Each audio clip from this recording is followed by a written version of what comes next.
Opposition parties are using an old age litmus test pushing the Hindu community because they won't react anyway.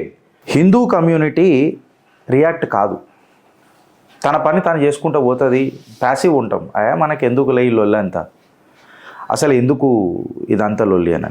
Yes, opposition parties ఇట్లా ఆలోచిస్తున్నాయనంటే, కాంగ్రెస్ కానీ కాంగ్రెస్ అలయన్స్లు కానీ ఇట్లా ఆలోచిస్తున్నాయనంటే, ఇవాళ Congress party లేకపోతే వాళ్ళ alliance ఒక సెల్ఫ్ గోల్ కొట్టుకుంటున్నాయి అని చెప్పి ఇవాళ ఒక భారతదేశంలో విశ్లేషకులు భావిస్తున్నారు.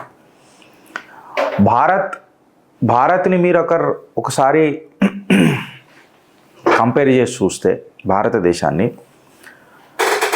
సుమారు 140 కోట్ల జనం, ఏ రాజకీయ పార్టీ అయినా ఆ కాడికి వస్తే ఈ 140 కోట్ల జనాన్ని ప్రతి ఒక్కరిని కనెక్ట్ చేయాలనంటే అసలు ఛాలెంజ్ అనే వర్డ్ కంటే నెక్స్ట్ ఇంపాసిబుల్ అని చెప్పొచ్చు.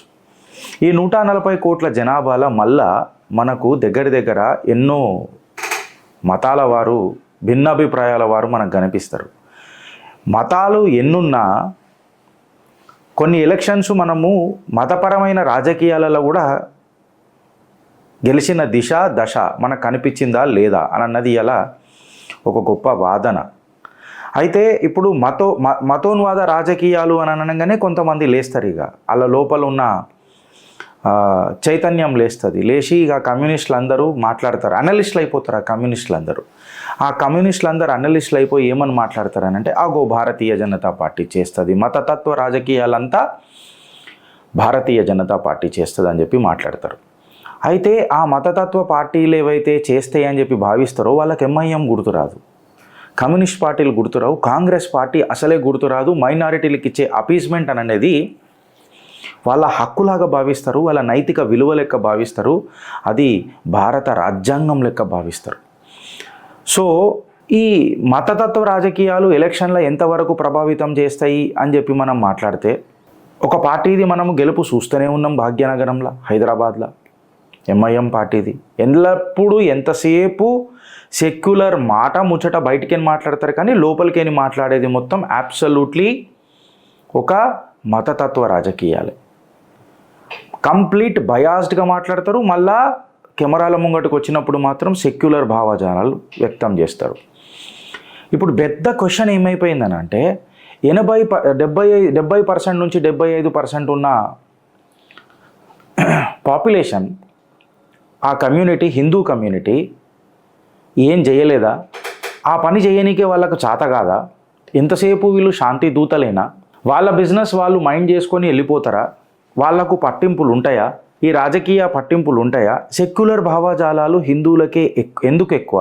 వీళ్ళు ఎందుకు ప్యాసివ్ ఉంటారు, వీళ్ళు ఎందుకు యాక్టివ్ ఉంటారు? ఈ యాక్టివ్ ఉన్నోళ్ళని మనం ఎందుకు కౌంటర్ చేయలేకపోతున్నాం అని అన్న ఒక పెద్ద క్వశ్చన్స్ ఇవాళ మనం ఆలోచించుకోవాల్సిన రోజు వచ్చింది ఫ్రెండ్స్. విశ్లేషకుల వాదన ఎట్లున్నదన్నది పక్కకు పెడదాం, పొలిటికల్ పార్టీస్ ఏమున్నాయని పక్కకు పెడదాం. ప్రాబ్లమ్ ఈజ్ మీరు ఏ రకంగా దీన్ని చైతన్యంగా తీసుకుంటున్నారు అని అనేది ఒక థాట్ ప్రొవోక్ కావాలా మైండ్లో. It is not something that we are communal, no. మనము ఏమంటారు, మతోన్వాద మాటలు ఇవాళ మాట్లాడడానికే నేను ఇడికి రాలే. I'm only here to discuss or to narrate why we are so called passive in our nature. ఎందుకు మనం అంతా ఉంటాం? ఇప్పుడు ఎట్లయిపోయిందని అంటే, కోన్కిస్కా గుట్టంగాడు ఎవడో వస్తాడు, మన నెత్తి మీద కొడతాడు, పోతాడు, కొట్టినాం చూడు ఏం పీక్తారా మీరు అని అన్నట్టు తత్వం ఎందుకు అయిపోయింది. ప్లస్ పొలిటికల్ పార్టీలకి ఇది చాలా ఎక్కువ అయిపోయింది. ఇంకా కరెక్ట్గా చెప్పాలనంటే ఒక సామెత ఉంటుంది, నేను ఇది సామెత మట్టుకే చెప్తున్నా, డిస్క్లైమర్ మళ్ళీ స్టార్ పెట్టి చెప్తున్నా, సామెత మట్టుకే చెప్తున్నా. ఏనుగు పోతుంటే కుక్కలు మొరుగుతూనే ఉంటాయి కదా, పట్టించుకుంటుందా ఏనుగు? మనం కూడా పట్టించుకోవద్దు గిరీష్ భాయ్, ఎందుకు పెద్దగా పట్టించుకోవాలి, మన పని మనం చేసుకుంటూ పోదాం. ఈ సామెత ఇప్పుడు మీరు చెప్పినప్పుడు మనం ఎందుకు పట్టించుకోవాలి గిరీష్ భాయ్, మన పని మనం చేసుకుంటూ పోదాం. ఇగో ఈడనే నాకు ఒక ఛాలెంజ్ కనిపిస్తుంది జనాలల్లా. ఏందనంటే, ఏనుగు నడుచుకుంటూ పోతున్నప్పుడు కుక్కలు ఒర్రుతాయి. నేను ప్యూర్లీ సామెతనే విశ్లేషిస్తున్నా, రాజకీయాన్ని కాదు, ఎవరిని ఉద్దేశించి కాదు. ఏనుగు పోతున్నప్పుడు, కుక్కలు మొరుగుతున్నప్పుడు ఏనుగు పట్టించుకుంటలేదు, తన పని తను చేసుకుంటూ పోతుంది. తన పని తను చేసుకుంటూ పోతుందంటే ప్రాబ్లం ఉండదు ఫ్రెండ్స్.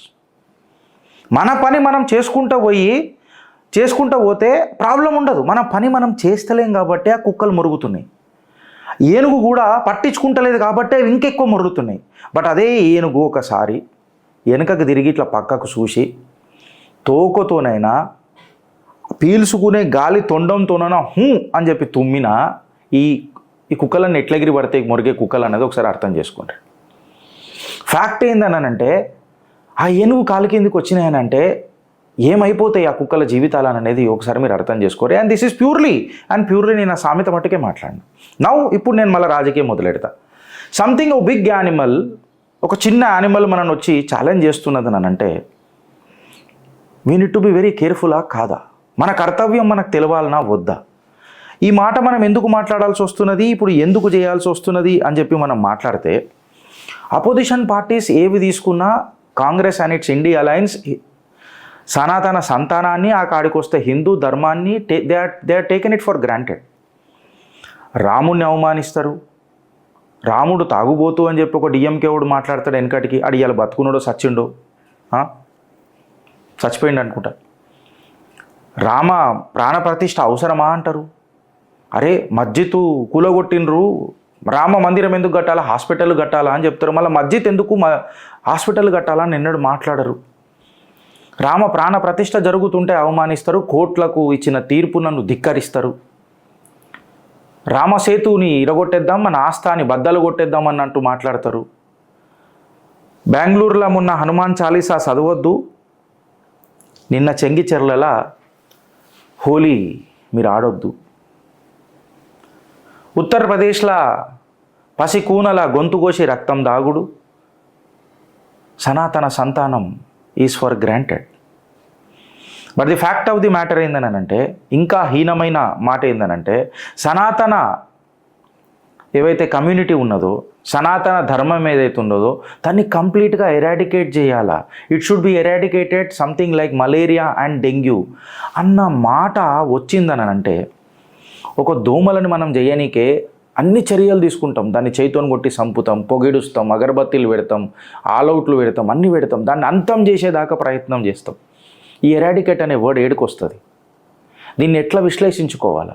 నేను ఆ కమ్యూనిస్టుల రూపంలో ఉన్న అనలిస్టులను అడుగుతున్నా, దీన్ని ఏమని భావన తీసుకోవాలా? ఇన్ని ప్రశ్నలకు ఆన్సర్ ఎవరికి ఉన్నది, ఎప్పుడు వస్తుంది, ఎవరు చెప్తారు, ఎవరికి అర్థమవుతుంది? అర్థం చేసుకొని తన కర్తవ్యం ఎవరు చేస్తారు? ఎస్, ఒక కాడికి వస్తే ఫ్రెండ్స్, ఎవరైతే వీళ్ళు అనుకుంటారు కదా సనాతన సంతానాన్ని వీళ్ళు గ్రాంటెడ్గా తీసుకున్నారనని, ఏనుగుకు కొంచెం చైతన్యం వచ్చింది. ఇక నేను మళ్ళీ సామెతనే చెప్తున్నా, ఎవరైతే మురుగుతున్నాయో వాటిని చూస్తున్నది, అది అబ్జర్వ్ చేస్తున్నది. ఒకసారి మరలి చూసింది 2014లో దుకాణం బంద్ అయింది కొంతమందిది, కేల్ ఖతమైంది. చలో ఐ యూజ్ దిస్ వర్డ్. 2014లో ఒక్కసారి ఆ సనాతన సంతానం ఇట్లా మరలి చూసింది, ఒక బటన్ ఒత్తింది, ఖేల్ ఖతం అయిపోయింది. 2018లో ఆగి నిలబడి ఏం చేయాలి వీళ్ళని అని చెప్పి ఒకసారి థాట్ స్టార్ట్ చేసింది, ఖేల్ ఖతం కాదు, జీవితాలు ఆగిపోయినాయి వాళ్ళకి. ఈ మూడోసారి తన బరువుకు బాధ్యత నేర్పుడు షురూ చేస్తే, కాలు కిందేసి రాజకీయంగా తొక్కితే కుర్చీ మడతబెట్టి అనే పాటలు కాదు, ఏనుగు తొక్కితే అనన్న పాటలు వస్తాయి అప్పుడు. और ये गलत బటన్ దబ్తే रहना चाहिए. సనాతన సంతానం రాజ్యాంగబద్ధంగా ఎంత ప్యాసివ్గా ఉన్నా ఎంత చైతన్యంగా ఉంటుంది అని అనేది తెలవాలా. It may be Uttar Pradesh yesterday, perhaps Bangalore day before yesterday, very disturbing incident of Chengicherla, maybe today. But are you ready for tomorrow? Are you ready for tomorrow? To all those goons who are taking this constitution at a stake, రాజ్యాంగాన్ని చేతిలో పట్టుకొని చట్టాన్ని చుట్టం చేసుకొని దిన్ దహాడే రక్తం వెళ్ళేటట్టు, రక్తం చిందేటట్టు attack చేసి ప్రార్థనల పేరు మీద పరాక్రమం చూపించే రాజ్యాంగాన్ని చేతులు తీసుకొని మాట్లాడే ఆ డరా హువా కామ్ ఎవరైతే ఉన్నారో వాళ్ళందరికీ ఆర్ టు దట్ మ్యాటర్ ఆ డరా హువా కామ్కి సపోర్ట్ చేసే ఆ పార్టీలందరికీ రాజ్యాంగబద్ధంగా సమాధానం ఇస్తారా, లేకపోతే మన నాగరికతను మనమే అంతం చేసుకుందాము? We do agree we should never interrupt the enemy when he is doing a mistake. మన శత్రువు ఆ కాడికి వస్తే ఒకడు రాజకీయంగా మనని వెనుక నూకి కొన్ని చర్యలు తీసుకుంటానంటున్నప్పుడు అబ్జర్వ్ చేయడం చాలా మంచిదే, కాకపోతే కౌంటర్ ఇవ్వడం కూడా అంతే అవసరం. క్వశ్చన్ టు యూ, ప్రతిసారి రాజకీయ నాయకులను విమర్శించడం ప్రతి ఛానల్ చేస్తుంది, పొట్టగడుపుకోనికి అందరు చేస్తారు. అట్లీస్ట్ మేమన్న ఒక వేరే దారి ఎత్తుకుందాం, ఈ ఈ ఈ సంతలో మనం వద్దు friends. And this is not our Sanatan as well. ఒక సనాతన సైనికుడిలా, ధర్మానికి కట్టుబడి ఉండే ఒక సైనికుడిలా నేను విజ్ఞప్తి ఏం చేస్తున్నా మీ అందరికీ అంటే, కోరుతున్న ఏంది అని అంటే, let us get activated, let us know our law, let us respect our law of the land. రాజ్యాంగానికి గట్టిగా తీసుకుందాం. రాజకీయ గడ్డపార నా కొడుకు, I'm sorry, I take back this words. రాజకీయ గడ్డపారాలు అందరూ ఎవడైతే మనల్ని మోసం చేస్తాడో, ఆడు ఇంటోడైనా బయటోడైనా, తేడాలు లేకుండా గడ్డపార దించుడు షురూ చేయాలి. మన నాగరికతను మనం కాపాడుకునే బాధ్యత మనం తీసుకోవాలి. ఈ మాటకాడికి వచ్చేసరికి